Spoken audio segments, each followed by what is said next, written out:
سبيل الدموع سبيل مريح تنهد يا صاحي كي تستريح وبث الدعاء الخفي الصريح يسعك الفضاء الرحيم الفسيح.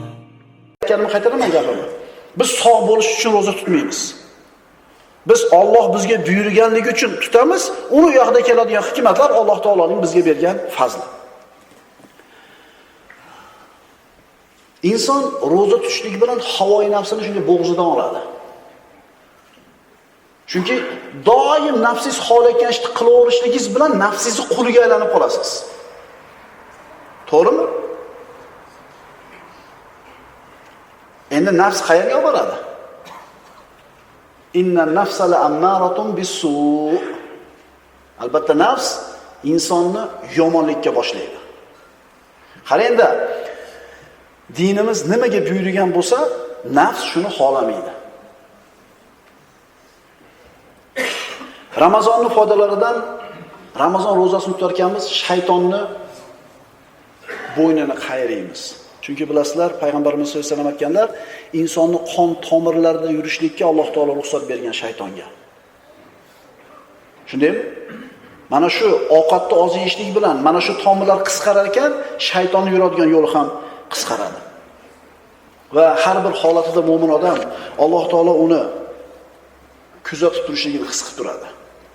Yolg'iz uyga kirasiz, muzda suv turadi, chanqagansiz, hech kim ko'rmaydi. Nimaga ichmaysiz? Nimaga ichmaysiz? Kim to'siyapti? Bir xo'plam ichib oling. Kim ko'rib o'tiribdi? Ertaga bir xo'plam ichasizmi endi? 16 soat roza tutaman ekan. Dinimiz yengillik ustiga qurilgan u. Yassiru va la tu'assiru degan payg'ambarimiz. Dinni yengil qilinglar, kel bir xo'plam. Nimaga ichmaysiz? Yine maza qilasiz ichmasdanchi. Ha? Yomon maza qilasiz, chunki nafsni sindirganligingizdan, shaytonni bo'ynini uzganligingizdan xursand bo'lasiz. Qarang, o'zingizni qiynab maza qilasiz. Nima uchun bo'lyapti bu ish? Allohning roziligi uchun bo'lyapti. Va oxirida aytamiz, inson bolasi o'zida farishtalarda bor bo'lgan sifatlarni ham bir muddat paydo qiladi. Farishtalar yemaydi, farishtalar ichmaydi, farishtalarda erkak ayolli aloqasi yo'q. Inson bo'lib turib, mana shu bir tabiiy g'arizalari bor bo'lib turib, mana shunga ehtiyoji bo'lib turib, o'zini ixtiyori bilan bu narsalardan man qiladi-da va Parvardigorining farishtalarda bor bo'lgan sifatlarni o'zida bir muddat paydo qiladi. Payg'ambarimiz sollallohu alayhi vasallamdan Abu Hurayra roziyallohu anhudan rivoyat qilingan hadis, Rasululloh aytadilar: "U'tiyat ummati khamsa khisalin fi Ramazon, lam tu'taha ummatun qablaha." Meni ummatimga Alloh taolo Ramazonda 5 xislatni berdi. Boshqa biror bir avvalgi ummatlarda bu narsa bo'lgan emas. Siz bilan bizda bor bu narsa. Halufu famis soim atyabu indallohi min rihil misk. Ro'zadorning og'zida chiqqan hid Allohning nazdida mushki ambarning hididan ko'ra xushbo'yroq.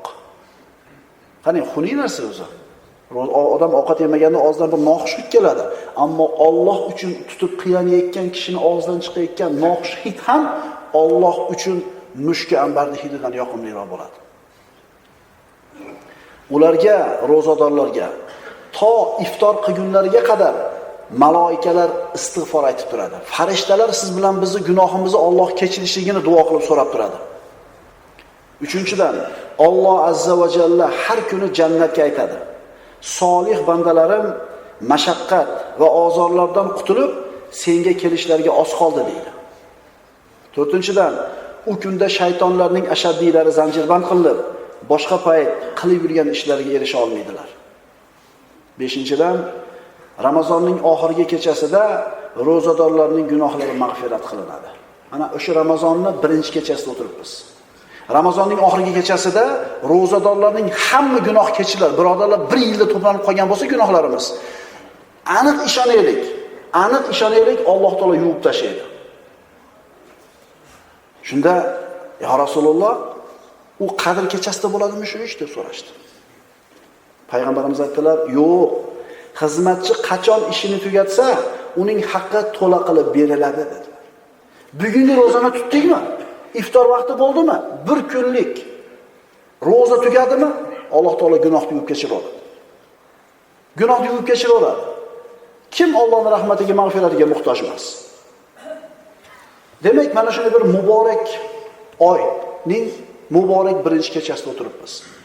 Kelinglar bir o'zimizga bir ahd qilaylik. Taravih namozlarining birortasini qoldirmaylik. Qur'on tilovatida hozir bo'laylik. Agar o'qishni bilmasak, toqatimiz bo'lmasa, o'rganmagan bo'lsak, eng kamida somiy bo'lib mana shu savobga ega bo'laylik. Chunki qiyomatda inson bitta subhanallohning savobiga muhtoj bo'ladi. Bitta savobga. Ana shu qadr kechasida turmaganligiga, taravihlarda turmaganligiga inson qattiq pushaymonlar yeydi. Mana birodarlar, o'zimizga bir ahd beraylik, va'da beraylik. Inechi yoshlar mana haqiqiy ro'zadorlar sinaladigan kunlarda tutyapmiz. Hamda aytinglar, kuch-quvvatga to'lgan paytinglarda keldi. Mana shu kunda tutdingizmi? Endi qishda tutish, bahorda, kuzda tutish hech narsa emas. Mana o'zimizni sinadigan payt keldi. O'zimizni sinadigan payt keldi. Uddasidan chiqamizmi, yo'qmi? Alloh taolo bu oyni hammamizga barakotli